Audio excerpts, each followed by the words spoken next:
For Mandalorian, we made an R5 droid that goes from two-leg to three-leg and back. So I thought, wow, a trip to Lucasfilm, how cool, you know? So I spent the day there, looked at it, gave them a list of things to do that needed to be done to fix it. They said, when can you start? This we use for B2 EMO from Andor. It really is what brings R2 to life. What if your childhood obsession with Star Wars actually led to you working on Star Wars? For Michael McMaster, that's exactly what happened. Welcome to the Mo Method, where we talk to creatives who have turned their passions into professions.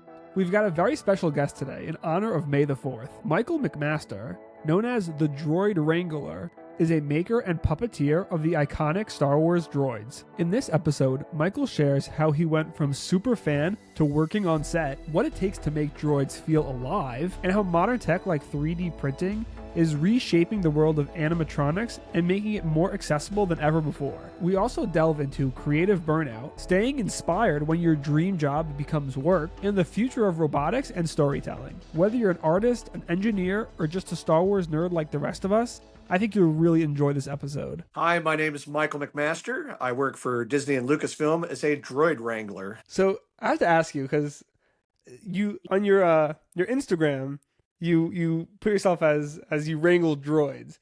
But then also, I understand, do you also build the droids, or are you just controlling them, or is it a bit of both? Yeah. So I build, maintain, and operate droids and other robots. Wow. Yep. But you primarily focus on droids. That's kind of your main thing? Yeah. I grew up, loving robots as a kid, and Robbie the robot and the B9 robot from Lost in Space. But Star Wars comes along, and I was just obsessed with droids. I loved R2D2 and 3PO and everything that went with it. And so when I got the opportunity, I built my own R2D2, kind of a crude R2D2 as a kid. And then in 2021, I built one as a member of the R2D2 Builders Club. And Wow. that kind of got my foot in the door. And then it went from there. So how long have you been doing this for? Building robots in general? Well, I started the first build started really in 2020 or 2002. Excuse me, 2002 is when I really started building my first R2D2, and finished that in a late 2004, early 2005. And then right off the bat started doing appearances. I had met a woman named Mary Franklin, who was head of fan relations at Lucasfilm. And she was looking for people with R2D2s that could do appearances, because they were, at the time, this is the 20th anniversary of Episode 3, and they were doing a lot of publicity for that. So they were looking for R2D2s. So that was my first job through Lucasfilm. Pepsi Bottling Company, who was a licensee, they had a lot of Star Wars products at the time. So we were making appearances at Walmarts and things like that with the R2D2. And that got my foot in the door with Lucasfilm. And then eventually I started building things for them. In between working for them, building droids, and when I first started, I built a Wally because I really wanted a Wally. And that was the first scratch-built robot that I did. I mean, from top to bottom, it was all handmade. Wow. And what kind of materials are you using? Wally used a little bit of everything, plastic and cast rubber parts for the treads. There's a steel structure underneath, a support frame. The body was made out of MDF. This predates, 3D printing, so we were doing everything by hand. The head was laminated layers of paper, because I used to make gliders, these big paper gliders, and they were laminated pieces of paper. You could buy the kits. They were in a book. You open up the book and you have all these pieces that you cut out, glued them together. So I knew you could make things really light and really strong out of paper. So the head was paper and foam, and literally foam board that you'd get at like Office Max. Yeah. Yeah. And I see all these people who do like cosplay, and and some of them will kind of do like breakdowns of how they build these costumes, and they look crazy, and a lot of it's literally just foam, and they, it's really it's cool, because when you see these things, they look a lot more they're very intricate. They look more, what's the word I'm looking for? like sturdy and stable. Like they look like metal and stuff. But then when you really kind of get up close to them, you Yeah, realize there's not really a whole lot there. right. Yeah, the EV foam people, I'm just blown away by. I mean, I've seen Iron Man suits and Hulkbusters and all these other Yeah, things that, yeah, like you say, they look like they're metal, and I'm like, how are they walking in those? And then you pick it up, and it weighs nothing, and it's yeah, soft and squishy. yeah. So how did you get into robots? Like, have you been doing it your whole life? You mentioned when you were a kid you really enjoyed it, but how did you like start making them? I grew up on a citrus farm where I still live today. It's 90-acre citrus farm in California. And my dad was a builder of things, really out of necessity. He built a lot of his own farm equipment. He built the house that we live in. They didn't have a lot of money, but he had, determination. And so he built things. And so I was surrounded by that my entire life. So then he encouraged me to build things. If I wanted, a go-kart or something, he'd say, well, go, make it. We made these little wooden carts that we'd ride around in. And my first R2D2 was literally just some 2x4s on roller skates, with like a little bucket on it and, things like that. But over time, I got better. Went through high school, a lot of vocational training, wood shop and welding and things like that. And then I began building farm equipment for my father. So I spent the next 30 years building things, machinery. So Mm. I had enough skills. I had a little bit of electronics. Um, Out of high school, I started flying electric. They're 2-meter electric gliders, and so I had the remote control experience. Because really, Mm. R2D2 is just a remote controlled wheelchair. Wheelchair motors Mm. with Interesting. larger speed controllers. So the concept was all the same. It was just scaled up a little bit.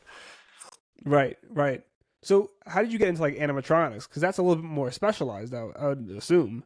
Yeah, that came about really as we, years and years of building just astromech droids. We wanted to start adding features. And other people, they were, buying microchips and programming them. And I'm not a programmer, but eventually tools and technology came along, a lot of visual interfaces. There are programs like Mm. Maestros, they're programs that have a visual interface with sliders and things. So you don't necessarily need to know how to program. If you can understand, adjusting sliders and things, Yeah. the software is kind of writing the code behind you. So, yeah, I learned that way. Most of what I do, I would say the vast majority, though, is actually puppeteered. So they're Hmm. just lots of motors and servos, but I'm still operating those manually. I'm slowly getting more and more into, like I said, using software to enhance that a little bit, take some of the load off the Yeah. operator. And for some things, I have relied on others. We did for Mandalorian, we made a droid, an R4 or an R5 droid that goes from 2 leg to 3 leg and back. And that required some programming. And fortunately, I know a Uh-huh. couple guys that are really smart. And so they dove in and helped me with the coding. So, it's So still how a many big people? community. Yeah, how many people like are when you see a droid on screen? How many people are kind of behind the scenes operating it? Because you say you do puppeteering, but then you said there was another term you used for somebody else who's doing the what was the term you used? Not controlling, but is it as Well, in I mean, they're what? they're What? they're puppeteers, is what I'm SAG puppeteer, as far in the union. So we operate it's creatures and robots and things like that. Um, but yeah, it takes an army of people to do this. I mean, for the show's Legacy Effects, which was formerly Stan Winston, they do probably the bulk of the animatronics that you see in the TV shows. And you Mhm. have an army of people that are building things, and then you also have an army of Right. people sometimes that are controlling. There was a scene in season 3 of Mandalorian where they go to a droid bar, and there are probably close to 40 droids in that scene, some of them requiring more than one operator. So you had an Wow. army of people off camera. In some cases, they had one operator with like 3 or 4 remotes. So as the camera is moving along, they're dropping one remote, picking up another, to keep up. Wow. And Because, how complex are these remotes? Like how many things are kind of being moved at any given well, time? I could show you. So the remotes vary. from really simple. This one's a little bit more complex.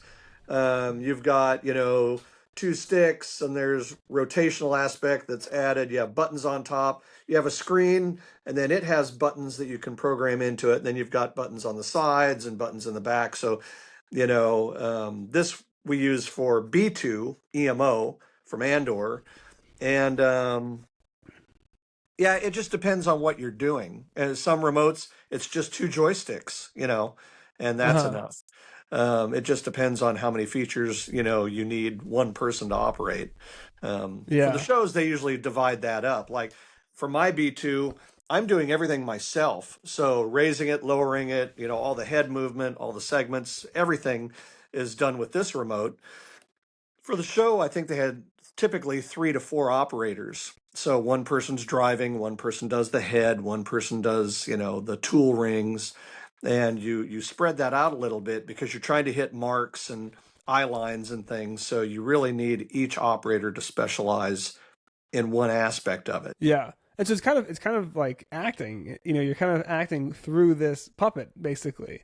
Yeah. So that's one thing I really wanted to ask you, because I feel like one thing that Star Wars has always done really well with the droids is convey emotion, even though there's very little to work with. R2D2 has no facial expressions, has minimal movements, but he's always been very good at kind of conveying his emotions and letting you know what he's feeling and thinking. And so as a puppeteer, how do you kind of achieve that? Well, it's funny, like if R2 is sad, the head's moving really slow, If he's excited, the head's looking around a little bit more, but also you can rock the body a little bit. The body's more animated. If you watch the movie, R2 rarely just sits in one place. He's always moving, and that's Yeah. that's one way to give it life. If it just sits there, it's it's not emoting anything, and so you try to keep him moving, and he's always looking. If people walk by, we're usually following them, so it looks like it's a living thing. And then of course the other big part of it is the sound design. Ben Burt, who created all of R2's sounds, just poured a ton of time into that, and I just can't say enough about his sound design because it really is what brings R2 to life. Yeah, definitely. No, that's definitely a huge part of it. When I was a kid, I remember how old I was, maybe 10 or 11, somewhere around there. There was this R2 droid that you could buy, and it was like maybe 2 feet tall. It was pretty big, and it had voice commands, and it was really I never saw anything like that before, and it was so cool. I remember I loved it. Again, I loved Star Wars as a kid. And so you could like tell it, you give certain commands like, dance, and it would start playing music and dancing, and it was so fun, and it really like brought R2 to life, like in your living room. It was amazing. Yeah, I've You got get two to of those you, sitting on the shelf back here. And oh yeah, once in a while we dig one out and play with it. Go, hey R2, and yeah, yeah, it's pretty amazing. When we had R2D2 toys, they had a wire running to it with a button that went forward and backwards. yeah, yeah. It was, and even at the time, like it was pretty, you know, it was definitely. I never saw anything like that before as a kid. Like that was definitely like very revolutionary. And even since then, like I've seen other animatronic toys, but not to that scale and to that extent. You're seeing a little bit of it now, but I don't know. That really, was magical as a kid. It was Yeah. so cool. Yeah, there was a Wally Yeah, toy they made recently that has similar features. It's very animated, and so I have one of those yeah, as well. And it's just funny to have the little version and the big versions side by right. side. Yeah, I've always loved animatronics. Like for me, I love theme park design and specifically animatronics. I've always had I don't know what it is about them. There's something about animatronics that like really speaks to me. And I one time actually I one time found this YouTube channel. It's called Amusement Park Labs. It's this really cool channel where this guy goes through different theme park rides, and there's a whole breakdown of how the ride works, like the mechanisms and everything that's kind of going on behind the scenes. And I was watching one video, and he was talking about, this is maybe 4 or 5 years ago. He's talking about one of the rides in Universal, one of the Harry Potter rides, and he was like, yeah, all the animatronics are done by X, Y, and Z company, whatever. It was kind of like a throwaway line, and I heard that, I like pause the video, I go to Google, type in the company's name, and I'm looking them up online, and I found they had like the career section. I said, let me see, like, if I could kind of get a foot in the door here. And it said, sorry, nothing's available right now, but if you're interested in this, here's a reading list of books that we suggest to anybody who's interested in this kind of stuff. And so it was 5 or 6 books, whatever it was, and I went on Amazon, and most of them were out of print. I managed to get all the ones that were on the list. I got them all used, and it was like the last copy. So I have on my desk here, I have all my books. It's like a lineup of all kind of books about robotics and animatronics, because that stuff is just it's something about it. It's so fascinating. It really captures the imagination and brings characters to life in a way that, when I was a kid, I was terrified of people in costumes. Like, we'd go to Disney World, and Mickey Mouse and all those freaked me out as as a little kid, but animatronics always fascinated me. And I don't know, there's something about them that's just really, really unique. And so I was really excited to talk to you, because just seeing your work it's so cool. Well, I think I know who you're talking about. You may be talking about Garner Holt. He's a friend of ours and has one of the leading companies of animatronics for theme parks. And yeah, It could be. it's a weird, it's a combination of, I would say, art and science, because Yeah, obviously there's a lot of artistic to sculpt and fabricate, these characters and paint them and make them look real. But then, the science end of it, where they're like, say, pneumatics and now a lot of electric control systems. It's yeah. amazing. We saw one of their Grogu's that they've built, and it Mm, has, I don't know, some ridiculous number, like 40 servos inside of it, and wow. all pre-programmed. And you get up within an inch of it, and it looks like a real living thing. It's blinking, it's looking around, it's Yeah, reacting, and I love that. I love that. It's just yeah, magic, when you see something like that in yeah. person. Yeah, I've been like, I've been trying to teach myself animatronics for the longest time, and I have a 3D printer, so I theoretically could kind of do it. In fact, right here, I have a pack right here of mini servos, and a friend of mine lent me an Arduino board, and so and also what's really cool is now with all the AI tools out there, like ChatGPT and Claude. I tried to kind of teach myself the basics of Arduino to just like control servos, but now you could just go into Claude and say, I want my servo to move. And I tested, I tried some things. I said, I want to rotate 45 degrees to the left, and then 32 degrees to the right, and then back to the left, and these time intervals, and it did it. And I was like, this is a game change. I was constantly trying to learn, and I can't do coding for the life of me. And I was like breaking my teeth over the coding. I was like, wait a second, I could just automate this stuff and kind of just focus on the fun stuff. And Right. it's a fascinating um, field of work, and it's very niche. You don't see it a whole lot, but when you see it, and you see it done well, I mean, it's mind blowing. I've seen some incredible stuff, like like Garner Holt, and there's a company out in Australia called Creature Technology, I think they call themselves, and they do this whole show for How to Train Your Dragon. And so they build these Right. massive puppets that are, partially animatronic and partially controlled by people. And just literally, these things they're alive. It looks like they came right off the screen, into right in front of you. And no, this stuff it's to me, this is again my favorite subject. So Yeah, there's a company back east, Animax, that a friend worked for, and they made life-size dinosaurs. They have a T-Rex that's life-size that walks, walks and wow, interacts and growls, and it's mind-blowing. yeah, There's no limit really to what you can do. It's your only limit now is budget. How much money you yeah, have, and you can right. build pretty much anything. So, Yeah, yeah. No, I see. I watch a lot of stuff that they do over in Imagineering. With their animatronics work. I saw one fairly recently, maybe 6 months ago. It was it was for Pascal, I think is his name, the chameleon from Tangled, and they had created this mechanism for the eye to move using electromagnets.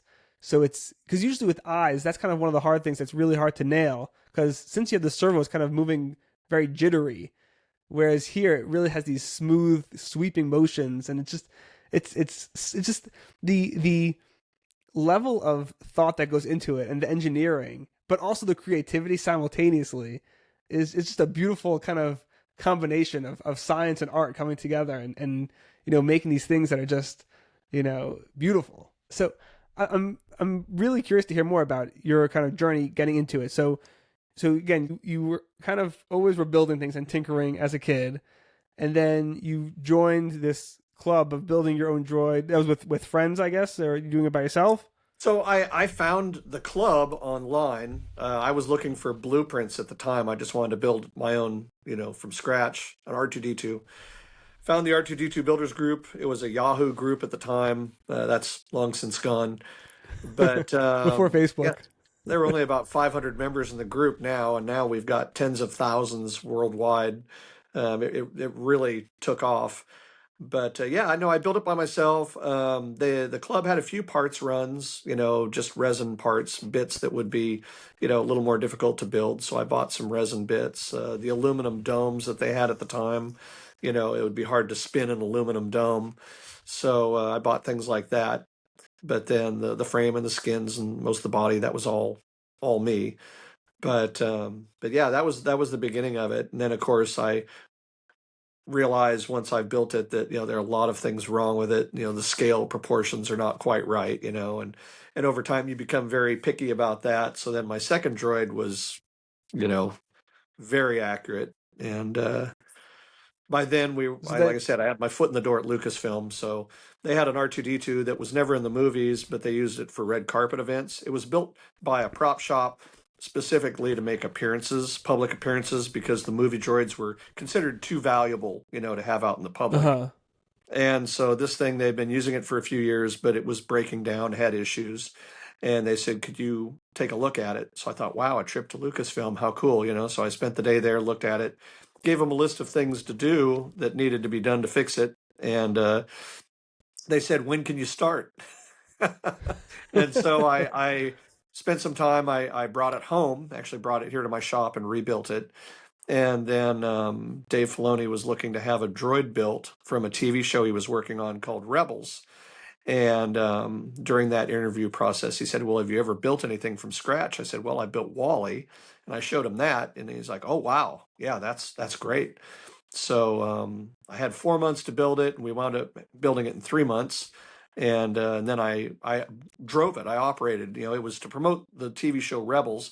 So we went all over the world with it. We traveled with the cast, the voice actors, and some of the voice actors I'm still friends with to this day. Vanessa Marshall, Steve Bloom. Um, yeah, it was our first experience with that type of work. And yeah, it just expanded from there.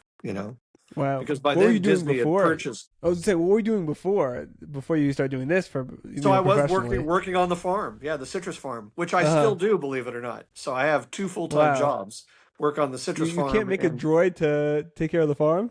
yeah, I get that question a lot. Yeah, I wish, not yet, but we're Yeah. getting there. We're getting close. Yeah. But yeah, Wow. then Disney purchased Lucasfilm, and they needed droids for the theme parks, and so we began working for them, and we have droids in every theme park that Disney owns except for Paris and Anaheim, the original hmm Disneyland. But otherwise, we have things everywhere else, even on the cruise line. So Were you involved with the droid that they recently showed off, the one that like walks on its own? I don't know oh what they no. call it, but the Yeah, little the ones. little duckling droids. Yeah, the BDX droids. Yeah. So those were created by Imagineering, and I've had a chance to see them several times, and they are magic. Yeah. They have an interesting remote control setup with a lot of pre-programmed emotional responses. So, they hmm can press a button and they'll wiggle their butts a little bit, or they'll press another button, hmm they can jump. And Wow. when you're there and you're talking to them, because the puppeteers are so good at selecting the right cues, you really instantly are drawn in and think they're a real living thing. And Yeah. I can't wait to see. This is just the very beginning of that, type of Right. technology. I mean, I can see a time where in the park you could have protocol droids, for instance, that are always so uncomfortable and difficult for a person to wear the suit. Now you could just have the things roaming around. And with, Yeah. you know, uh, Chat GPT, you could have interactive robots. Yeah. You ask them a Yeah. question and they answer. Um, I can't imagine what it's going to be like in 10 or 20 years. Theme parks are Yeah. just I going to mean, be crazy. you already see, a number of companies who are kind of creating these like humanoid robots, um, and it's not so clear the use case, for kind of the average consumer. Right, But like you're saying, like for a theme park setting, where it's a very controlled environment, and the only the only goal you have with having this robot is to, execute on X, Y, and Z performance, basically. You don't have to worry about it. It's not like, oh, I want my robot to go to the fridge and get me a beer. It's yeah, just the robot yeah, walks around. There's a handler because, anyways, Disney always kind of has the handler with with the character. So there's not a whole lot that could go wrong. right. And yeah, I agree. I think even less time. I think probably you can see in the next 5 years, even kind of these. It's really really cool stuff that's coming out.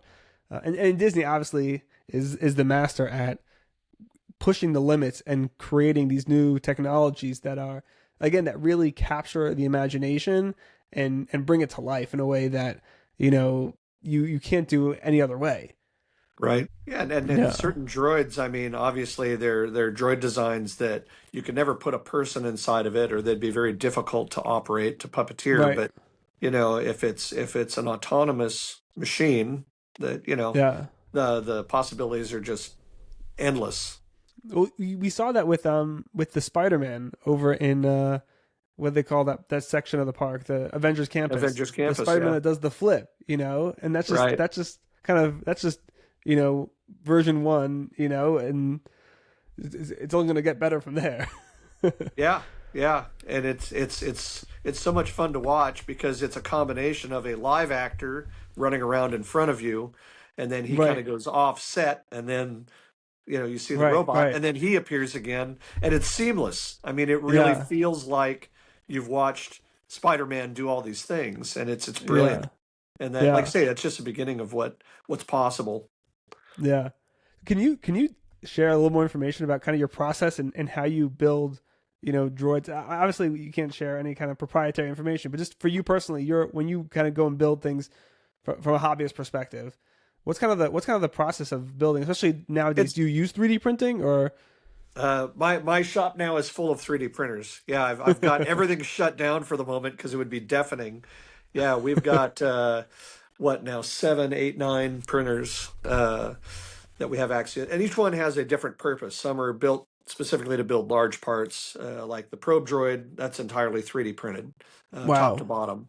The only thing that were purchased are the servos that are in the legs, the linear actuators that we use in the legs, and the eyes. The eyes are acrylic spheres. Uh, Everything else on it, top to bottom, was printed.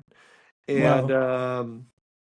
yeah, I mean, when I'm looking at a droid, obviously you want it to be accurate, dimensionally. And so a lot of research and as far as paint and colors, and then you want to go through the list of what do you want it to do? Do you want it to drive? Are there arms? Are there tools that pop out? Do you have lights? Do you have sounds?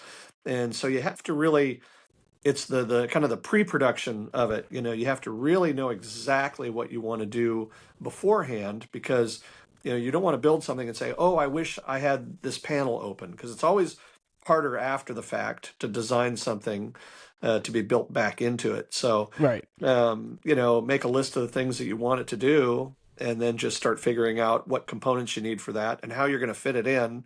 When we're building droids like the 232 droid, all the mechanism that is required to make that happen takes up all the internal space. So suddenly we had very little room for the batteries and for the speed controllers and all this other hardware that we need to make it operate. and so we had to do some clever rearranging, to make things work. And that's where you've got to really sit down and think about it ahead of time. And for people that are building something from scratch, something new they've never done before, you've got all these builders groups now for every type of Yeah. robot and droid you can imagine, whether it's mouse droid or an R2D2 or Wally, whatever. I guarantee there's a builders group out there. There's a Yeah. BDX builders group right now trying to replicate these walking droids, and they're getting ridiculously close. I would not be surprised in the next couple of years they have these things running around and are very Yeah. close. Yeah. But yeah, I can show you one here. So here's, if we can see this. There he is. So this Oh is the wow. internal for B2, and you can see there is a lot to it. There's a Yeah. lot of mechanisms, and the complexity of this was far beyond anything I had done before. But once again, it was a team effort. So there are areas that I'm still not entirely comfortable with as far as CAD work, CAD design, and I've got two guys that are just fantastic uh, engineers that said, "Well, we can improve that, and here's how we would do it." And I said, "Okay, well, let's do it." Yeah. And so, there were really four of us that were working on B2 to get it to this point. But it was already drawn up. There was a gentleman named Michael Badley in the UK who sells 3D files of various droids, and he had this for the most part worked out. We just made a few small changes and modifications to the head and the way it moves. But and some of the electronics, the light kit that we're currently working on, which is behind me, a guy named Trevor, who's in Canada, designed that. So, it's always a team effort. There's always Right. somebody that knows more about something than you do. Utilize them. Yeah. Um, Yeah. don't feel like you have to go it alone. Um, and there's so many resources online. A lot of things that I've learned were through YouTube videos. I devour YouTube videos, Yeah. and like the Arduino. Arduino is so powerful, and I'm like you, I'm not really a programmer, but at the time you could just download sketches. People have already Hmm. anything that you've thought about doing, someone has probably written that program. And Yeah. so I typically will find, oh, I want to make something that make lights blink or make servos move. And I'll just find the sketch, download it, and then go through the code. And I can go through the code and say, okay, these variables need to be changed, and I can Right. do that much of it. Right. But and now, like you say, you can actually have. I mean, there are people in our group that are using Chat GPT to write code, and it's 90% there. I mean, it Yeah. really is surprising how powerful that is. Especially for But something simple like Arduino to move servos. I mean, it's very, very basic stuff. It's not like it's not complex problem solving, So no, I also, so again, I kind of got familiar enough with the code to know what to look for. So one time I had AI write a code and it wasn't working quite right, and I looked and it had added like a colon or something where it wasn't supposed to be. And so with that, but as soon as I fixed that, then it worked totally fine. So again, if you're just have a very surface level understanding of, again, with this, because anyways it's very surface level coding, so if you have the understanding you can really cut your time down significantly with utilizing those tools. yep, um I saw a plugin are you familiar with Blender at all? Have you ever oh played around yeah, with it? yeah, yeah, So there's this plugin, I'll send it to you and I'll link it also, that this guy created.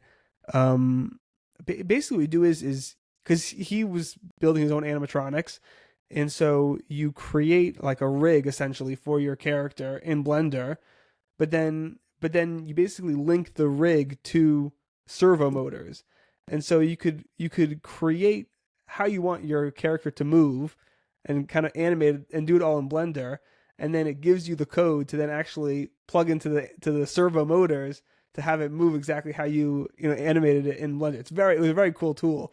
But yeah. There's another one called Bot Tango. If you haven't seen that, go check it out. It's the same thing. You set up the rigging, and then you're animating in Bot Tango, and then right next to you, it's moving all the servos, and you can set Yeah. up velocity curves and all kinds of complex animation. But you can do it really quickly through this interface, and super useful tool. That's really Um, cool. Yeah, no, like I found animatronics for a long time were very difficult to find resources on YouTube specifically. Um, I found Reddit is very helpful. There's a lot of subreddits about robotics and animatronics. But on YouTube, there's not a whole lot of resources out there um, until Five Nights at Freddy's came out, yeah, and then once that came out, everybody wanted to make animatronics. So right. now there's 1,001 videos about how to make X, Y, and Z character from Five Nights at Freddy's. You know, but there's a lot of other resources out there. You just have to kind of dig because again, it's a very niche sort of market. So people who are making the videos don't have large followings. So therefore, they don't get pushed to the top the same way that a larger creator does. So you really have to kind of sift through and find those creators who are doing the stuff. But We we found we like to do Halloween decorations, mhm. animatronics, and there is a huge kind of underground group of people that do Halloween, haunt animation Yeah, and yeah. animatronics, and yeah, that's where we found a lot of really good resources. These Did you people that are ever coming, did you ever see Chamber of Souls?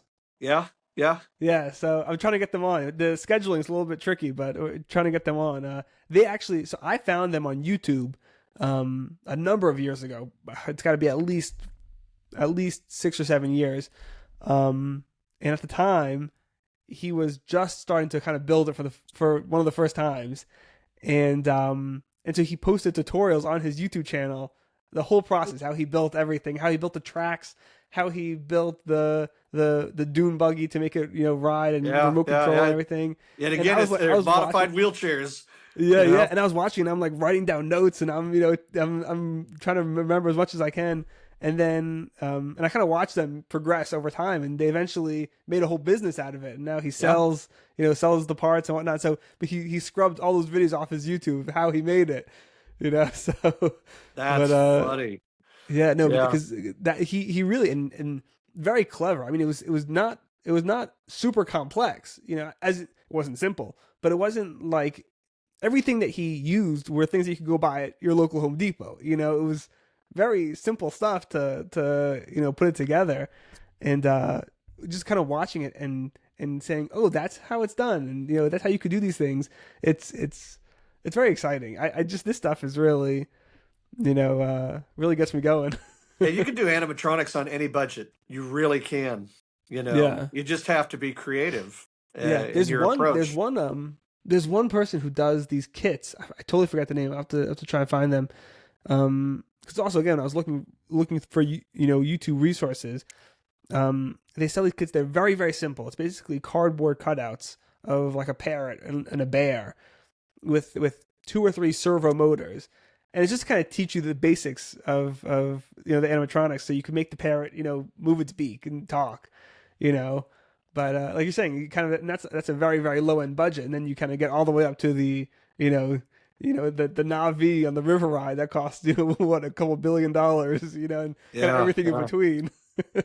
Yeah, the guy that I worked with on B2, we brought him in to work on the RX droids when we were doing those for Book of Boba Fett, and he's a self-taught mechanical engineer. I Wow. mean, he's just devours books and videos, and so he came up with some really clever solutions. So we brought him in to work on B2, but he's also been hired by Lucasfilm to build things that they have on stage for Star Wars Celebration. And so they're every celebration they have a new robot that they've built or droid that's built, and the sophistication continues to go up. Higher dollar, servo motors and actuators, and they become Yeah. more complex and obviously a lot more expensive. But yeah, I'm excited for people to see what they're bringing to Celebration Japan. Certainly Oh the most wow. complex thing they've ever built, and it's beautiful. And Wow. yeah, I but it's keep I it's keep my kind of eyes fun to peeled. see his progression in this. Yeah, definitely. from A little hobbyist while to, ago, yeah, professional. yeah. A little while ago, there was this competition. That what was the Maya, but what's the name? Autodesk. Autodesk had did this competition. Um, it was when I think not Andor was coming out. One of the more recent shows after Andor. I forget what show it was, and they had this competition to like build your own droid, and there was two classes. One was an actual physical droid, and one was just a 3D model of a droid. And then the first place winner of each one of them got a trip to the studio where Lucasfilm and all that, and the other one I forget I got like a tour of Disney and Disney World, and so it was really cool. It was cool to see kind of what people created. I tried to do it, but I'm more familiar with the ZBrush. That's kind of my suite that I use. So I had to quickly scramble to learn Maya and teach myself Maya and try and build it at the same time. So I was kind of, trying to because their rule was everything had to be done completely inside of Maya. You couldn't use any other software as the to build it. So I was Right. trying to teach myself Maya and build that like simultaneously. And there are some people out there who are really, really good. And both in both departments. Autodesk has the website. What do they call it? What's it called? Where you could upload, kind of projects, how things are made. You know Oh, what I'm talking Autodesk about? University. No, not university. It's like a free website. What is it? It's Autodesk something or other. I totally don't remember now. Not Thingiverse. That's 3D printing. I don't know, whatever it is, but it's one of these websites where people post, here's how I made X, Y, and Z project, and it could be animatronics, it could be cake recipes, it's kind of anything. People just post Right. anything about anything, how they made it. A friend of mine had showed me a long time ago when I was a little kid, because I've always been fascinated by kind of making things and costumes and all that kind of stuff. And so a friend introduced me to it a long time ago, because at the time I think we were looking to make like one of the guns from Men in Black. And she's like, "Oh, go to this website. You could check it out." And somebody made out of like PVC tubing or whatever it was, and that was my first time kind of peeking behind the veil of how things are made, and it just blew my mind. I was like, "Oh my gosh, like this is doable."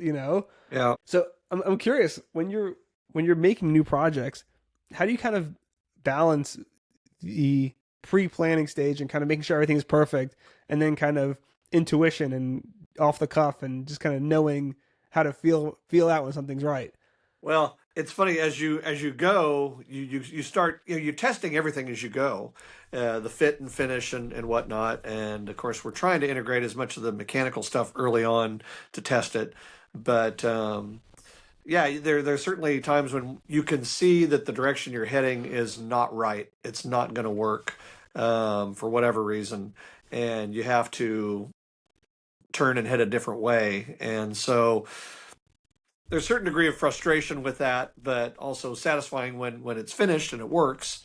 But yeah, it's just trial and error. I mean, trial and error, and you gain the experience over time. Certainly now. I mean, I'm on my 45th robot slash droid build, so at this point, we kind of know what works, what doesn't work. Um, but there's also a danger with that you get too comfortable in the way you're doing it, and Yeah. so, a client may want something that can do something different, something you've never done before. You get out of your comfort zone again and you have to learn something new, which is the part that I like. I like learning new things, because you'll Yeah. never stop. I mean, it changes daily, the tools. And with the 3D printing, I look at how crude 3D printing was when we first started. Now we're building things out of all sorts of exotic materials and very high quality. I have parts that come out of the 3D printer practically finished, where Yeah. the early prints were very crude, and we use materials now that are more structural and heat tolerant, and it's but it changes daily. Yeah. Every time I look up, oh, now there's a new material that has this with carbon fiber in it and whatever, Yeah. and so we're constantly learning. We're working on parts right now. I can show you this for Robbie the robot. So this is a new. Uh, it's for his chest with the heart box with the little mechanisms and things. And so all the mechanisms. If I can get this out here, we're making the mechanisms so that they're independent, and then they just bolt into the back. Oh, And cool. so we're trying to figure out a way to integrate. We're using different materials, basically ASA, ABS like material for the body, but then for the gears and everything, we're using polycarbonate or nylon, and for durability and Yeah. whatnot. But behind me, I've got like 5, 6 different versions of it because we put Yeah. it together and realize, oh, this isn't going to work with that, and Yeah. we have it in CAD and we've run the simulations and everything, but then there's always something that interferes. You Right. can't see everything on the computer. Right. 100%. What kind of printers are you using? So for the large prints, we're using Creality printers. I used to have CR10s, but they were very crude. The huge print volume, 500 by 500, um, but constantly require babysitting and work and finesse to Hmm. get them to print well. Yeah. We've replaced all those now with CRM4s, which unfortunately are a little bit smaller. They're 450 by 450 by 475, still plenty big enough for the big parts that we have. That's primarily what I use to make large things that we assemble into even bigger Yeah. robots. We have a bamboo X1 carbon, which we use probably the most. It has a small print volume, very high quality, very fast. I mean, Yeah. That's it's what so everyone fast. says. Yeah, you can't even believe it. There's still days when I just stare at it, watch it print because I can't believe how fast it works. We have an Elegoo Jupiter 6K, which we use for all our resin prints. So very high resolution. We can make very smooth finished parts, but they're not structural. So we usually Hmm. use the Jupiter when we want to. We know we're going to mold something. Like when I was working on the treads for Wally, for instance, I knew I was going to cast those in rubber. So we made all our masters in the Jupiter and then made a mold of that and then, Hmm. replicate it.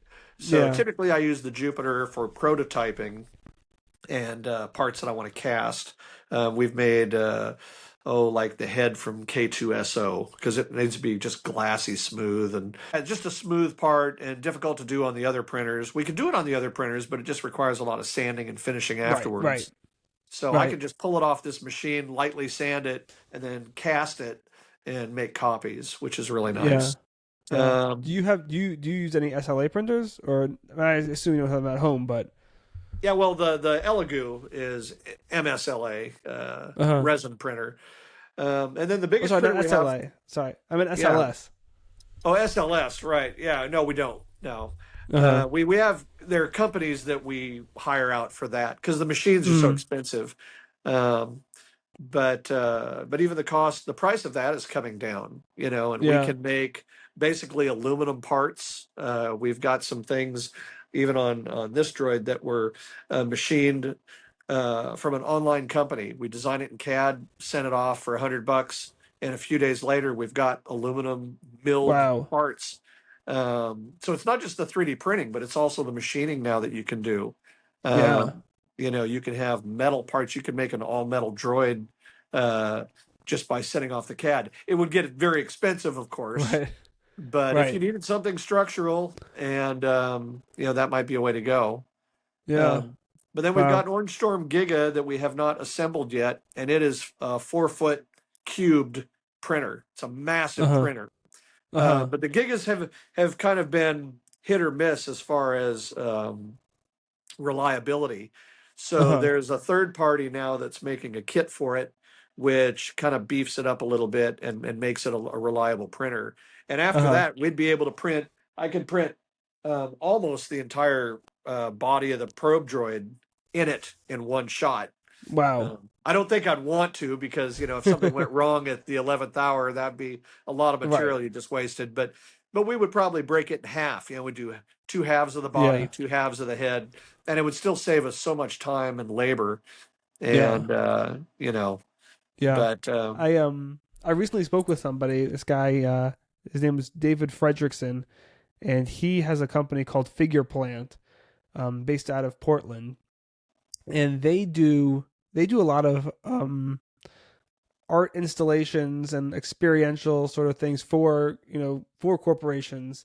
They did something for the Super Bowl recently with Lay's potato chips, and they have one of those. I forget the name of it, but one of those mega 3D printers, the kind that you could like walk inside of, and it's just they did a project where they 3D printed the grill of a truck, Yeah. and just, it's just this massive printer. It's crazy. I mean, it's crazy the technology now, and obviously something like that you're not going to get in your bedroom, But the fact that it's accessible to a company, you don't have to send it out to a specialized factory. It's pretty amazing that even it's available again, not in the average consumer's budget, but for a company to be able to acquire it is pretty cool. And there's some really cool things also. There were two projects that I saw that I was really excited about. One of them was a tabletop SLS printer. It was really cool.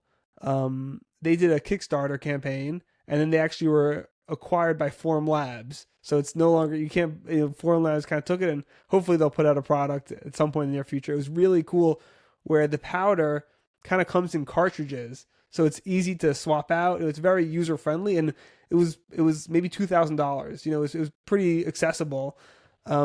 And the other one, again, I don't remember the name, but it was a company that made a 3D printer that also it pairs with another machine of theirs that does injection molding.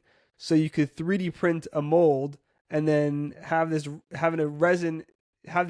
resin cast with this injection molder, and so you could just make multiple pieces in 30 seconds as opposed to 10 hours. That was another, and also tabletop. It was a small machine, and again maybe $1,200, maybe 16. It was somewhere in kind of that price range. So it's really, someone was saying to me, not too long ago, that they feel that 3D printing is really kind of in its infancy. That we're just at the beginning of what we're gonna get. Yeah, I agree. I agree. I mean, we've watched it change radically in just 5 years, and I can't imagine in 10 years. Um, you're talking about the Formlabs machine. I know Adam Savage has one, and he was showing it off recently. And the parts that he can produce are amazing, Yeah, using the, yeah, the powder. And it's a process, and it's radically different than what we're used to here. right. But But resin's uh, also, you know, but resin but also you got but to process it and yeah, clean it. and yeah, I can't imagine what we'll be able to produce in the future. I mean, they're truly like Yeah, Star Trek replicators that are yeah, that are uh, but yeah, it's been a great tool for us because we used to fabricate everything out of wood and plastic, and it was all by hand, and now we're you know taking a 3D part and printing it, and then just doing the finishing. yeah, And the only limitation there was at the time when we first started were the materials. When you had just PLA, well, PLA doesn't do well like in a hot car. It right, gets hot right. and it just deforms. But now we have materials, like I said, polycarbonate and ASA, where I can leave that out on a 110-degree day and it'll just sit there. I mean, Yeah, it's an amazing time, and it's just going to get better. yeah, no, for sure, for sure. I mean, just every few months you see advances, leaps. That I recently met a company that makes 3D printers for kids. They call themselves Toy Box Labs. Um, and that's also a really cool company because their printers are FDM printers. They're I think maybe $100 or $200. Fairly small, nothing crazy, but super plug and play. Like you take it out of the box and it's ready to go. It has an app associated with it, so you could download models and just print them right off the app. It's a way to kind of get kids exposed to 3D printing from a young age. It's really amazing. Like there's just so much out there, so much available, and like we're saying, it's gonna keep getting better. It's not we're not taking any steps back in this field. Yeah, this is the best time ever for builders, makers. Yeah, There's so many yeah, tools now that you couldn't have imagined even 10 years ago, and Yeah, and that's the other great thing about the internet. All these communities. There's a community for everything. Yeah. Whether it's electronics or animatronics or programming or 3D printing. I mean, there are all these little niche groups. If there's Yeah. something that you're really interested in, there's a group out there guaranteed. Yeah. Yeah. So let me ask you. I'm curious to kind of hear your insight and advice for somebody who's interested in kind of what you do and kind of getting into it in a professional capacity. What kind of recommendations do you have? What are things that people should focus on and skills they should work on acquiring and mastering? I tell people build things. So everybody I know, everybody I worked with, that were found by a company, they built a lot of things. Whatever you're passionate about, whether it's painting or animatronics or mold making or model building, just do it and do a lot of it. And find somebody, maybe a mentor, find somebody who's a specialist in that field that can give you advice. But yeah, everybody I work with, they were found, discovered because they had a lot of work that they could show the Yeah. backup. You can't just say, "Oh, I want to do this thing." And we have seen people that have shown up to these companies, prop shops, saying, "Well, I want to build this thing." And they say, "Okay, well, what skills do you have?" "Well, I don't. But I want to do it." They're passionate about it, but they Right. don't have a portfolio of work. And and you learn so much by building things, and Mm-hmm. you're going to make tons of mistakes, and that's fine because we all make mistakes. I make mistakes in the shop every day, and that's fine, But yeah, just figure out what you're specifically passionate about, and just dive in. And Yeah. people will see the work. We have social media, which is great because we can post all these things that we're building and gain a little bit Right. of a following. And also, it's your portfolio. That is your portfolio. Right. Um, Right. and like I said, you have to figure out specifically what you want to do. There's so many disciplines, like in what we do. One person can't do it all. I know a few people that actually can, but it's kind of few and far between. Right. Right. There are some people that can do the mold making and the electronics and the programming and everything. Um, but I would say focus on one or two disciplines, that you're really passionate about, and go from there. Yeah. So I'm curious. I kind of touched upon this earlier, but to kind of circle back to it, um, where's kind of if there is a line, where's the line kind of drawn between, let's say, puppeteering and the making and the engineering and these different disciplines? Would you say they're kind of distinct groups, or they all kind of bleed into each other? It's really tough. They kind of do bleed into each other a little bit because, if you're building an animatronic, you're typically also the person that is operating it, Right. or at least programming it. Yeah, the puppeteering is a whole different department, but most of the people I know that puppeteer things are also the ones that are building them. Right. The team at Creature Effects at Pinewood Studios, the people that are building the creatures and the droids then move on and are typically the ones that are on set driving them, and for two reasons. One, because they have intimate knowledge of how it works and why it works, and also they understand the character because you've had to do a little bit of research to Mm. build it, to Hmm. understand how it works.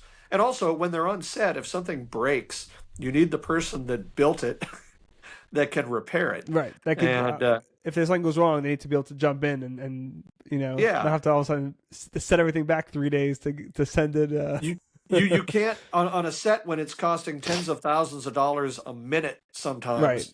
You can't have any lag, and in those cases they either have a backup or they have a lot of parts handy. Yeah. They kind of have an idea of what might break, and so the downtime is minimal because typically you want to be able to fix something in minutes, not Right. hours or days. Days Right. would be unacceptable. So Yeah. um, so yeah, they kind of go hand in hand. Yeah. Have you had situations where during your puppeteering you've had to kind of jump in and fix things on the spot? We had something that was damaged when it was being painted. We typically don't finish the paint here. There's a paint department on set, and we've had things that had to be taken apart to be painted, and when they put them back, they broke things, and Mm-hmm. we got a call saying we need you to come down here like right now and fix this Wow. thing, and that's happened, and you know. Can't say a Yeah. whole lot more about that, but when it Right. happens, you drop everything and you go down and you fix it. Wow. And we had one instance where, I was repairing something by myself, and we were not going to make the deadline, and a couple people from Legacy Effects came over, Rick Gallinson, Mike Menzel, that came in the 11th hour and saved the day, helped me, finish a repair. So, yet again, it's a team effort. And I remember them saying when I said, "Hey, I feel bad. I'm taking you guys away from what you're doing." And he said, "Hey, this is a team effort. Everybody's on the same team. There's no Right. competition, where Right. we all have the same goal." And so it was nice to know that I had these folks as a backup when I needed them. Yeah. Yeah.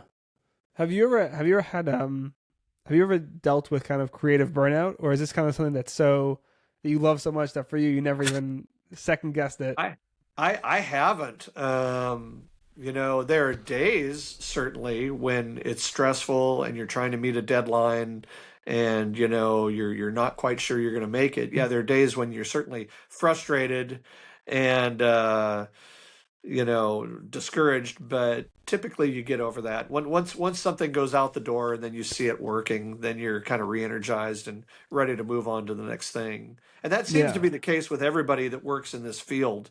I haven't met anybody who's like, I mean, people that have been doing it for 30 years and they still love it because, you're at the end of the day, you're getting to play with all these neat tools and toys, Right. and you're getting paid to do it. So it's kind Right. of a dream job, and everybody's pretty much aware of that. Yeah. Yeah. How do you kind of manage like and balance the business side of things and the job aspect of it, but also the personal work and having fun and kind of putting your own flair into things. Yeah, the business side of it is the part that I hate the most. It's all the accounting and the business meetings and budgeting and all of that, but it's part of it. And Right. the sooner you realize, I mean, if you're working for yourself, you have to know all of it. You have to understand tax ramifications, and you have All to the be fun able to stuff. communicate. That's the far and away the most important skill. I wish they would teach that more in high school, is communicating, be able to speak to people, be able to write emails. There are people now that are having difficulty writing proposals. We're seeing that, Mm-hmm. and that's Mm-hmm. surprising. But because kids are talking a lot in shorthand on Yeah. iPhones, and not necessarily typing out, business proposals.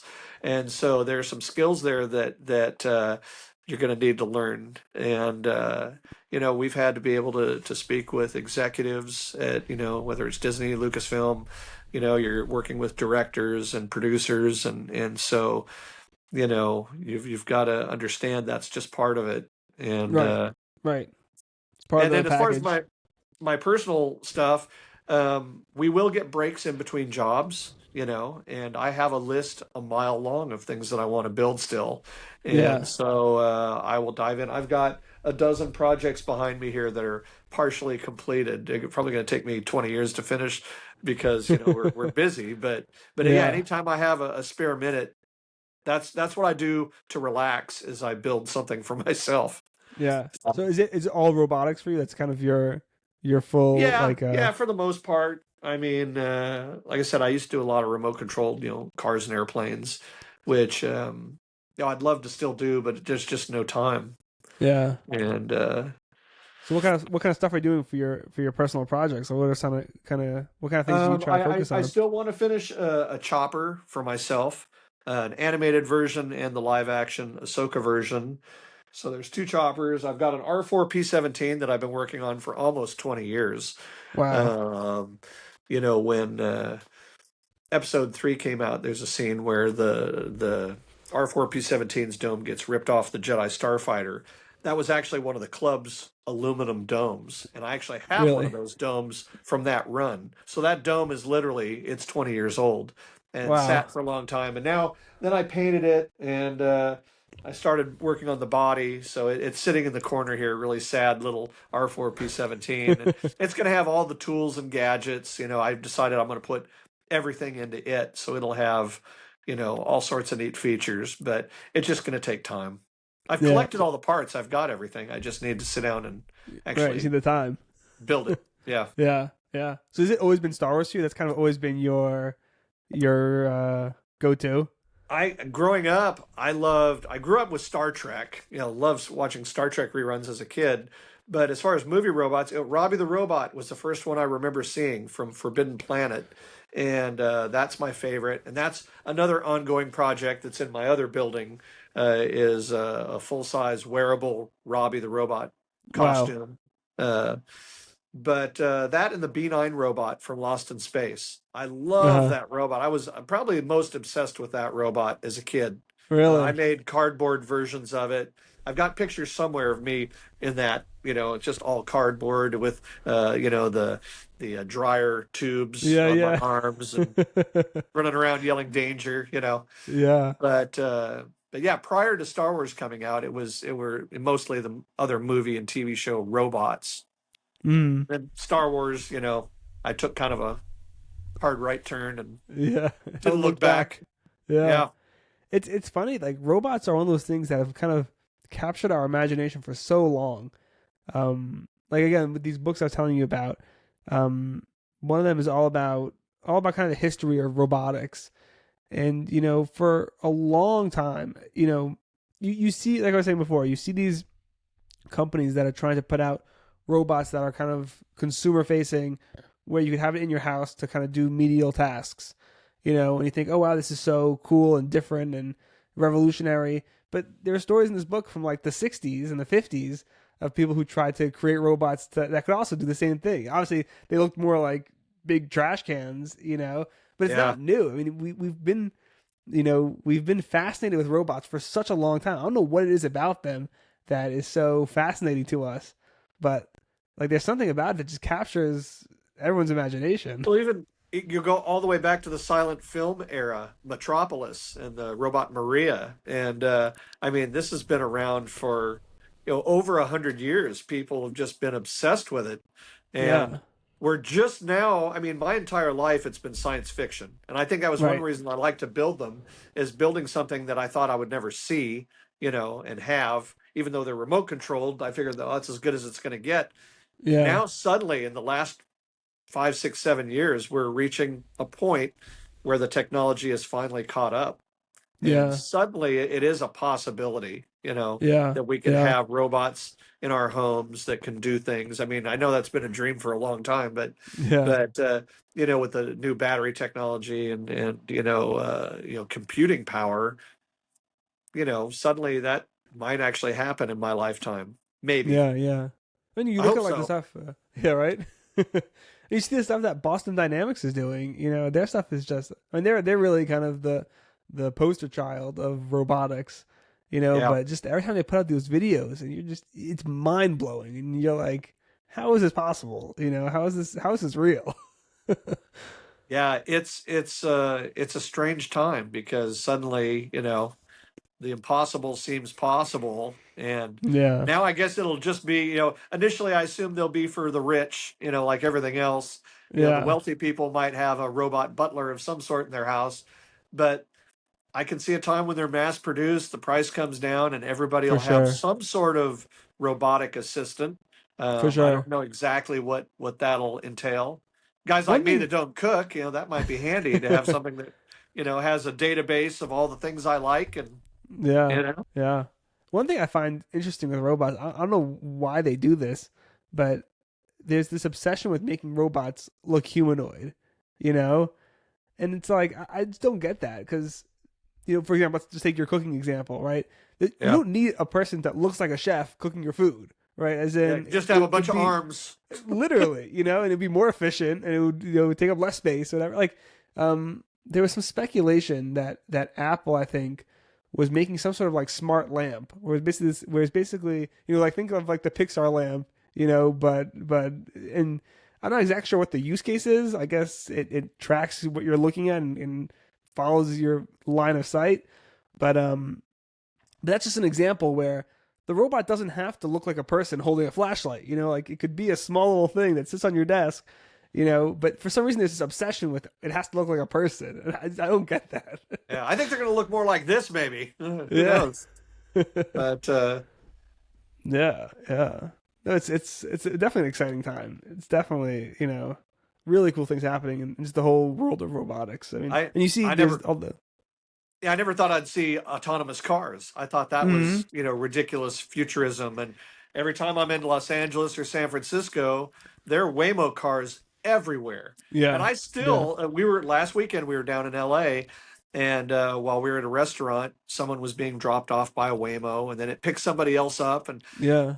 that's still science fiction to me, that Yeah. there's Yeah. nobody in that car. It's doing all that. It's very complex, you Yeah. No, know? I envision a future, and this is not an original thought, but I definitely see it, and I don't know how long it's going to take because I think it's going to be hard for people to kind of give up driving. But I definitely see a future where nobody drives cars, where everything on the road is autonomous. It's safer, it's more efficient, and then instead of you having to go buy a car, when you need to go someplace, you press a button on your app or whatever device you're using at the time. The car picks you up, takes you where you need to go, like you're saying, and then you get out and somebody else gets in and goes to the next location, and that's it. Because it's I think it's an inevitability. And I'm sure you've seen some of those like simulations of what a road would look like if all the cars were autonomous in like an Right, intersection where you don't even need traffic lights because the cars they're all communicating with each other, so they right. just pass each other within inches. But as people driving, it's very scary. But if it's all robotic and they all have a precise knowledge of where everything else is in proximity to them. You literally could just have a perfect flow of traffic without having any of the issues that come up from human error. Yeah. And I can see that. I mean, it doesn't seem like we're that far away now that, Yeah, we have vehicles that at least, if nothing else, are giving assistance to your driving, yeah, yeah. and yeah, it I would see it allow more and cars to more. go faster and be tighter together. It would be more efficient. Yeah. Yeah, yeah. No, it's very cool, and again, just the whole world of robotics is fascinating to me. There's something about this. It's a magic to it that it really it feels magical. It feels like these things are alive, even though obviously they're not, but they feel alive, and that's I think what's so exciting. And I think that's also why people love all these LLMs and these chatbots, like the chat GPTs and these things. And I find it interesting that people get so caught up in believing that these things have sentience and they're like they're talking to a person, when it's clearly not, you know. But I don't know. Again, 'cause I think it's tapping into something in our brain that we think like okay something magical is happening here. Yeah. We've kind of always assigned, a little bit of, I don't know, character life to inanimate objects, like people talk to their cars and they, Right, right. and, So and they can talk back to you. I totally get it. It's going to be a very long time till we have anything that could even be considered sentient. Because, like you say, everything's running a program. That's all it's doing. It's Right, emulating. It's simulating. You right. know, uh, but it's still amazing when I can talk to my phone and ask it a question. Like sometimes I need to do some calculation, some geometry, and I can just ask my phone and it spits out an answer. That is science fiction. That's Star Yeah, Trek right there. yeah, Um, yeah, but exciting. All of it's exciting. yeah. Oh no, for sure, for sure. One last question. I want to keep you. We've been already over an hour. And this is a question I try to pose to my guests: is how do you define success? Doing something that you love. That's my personal.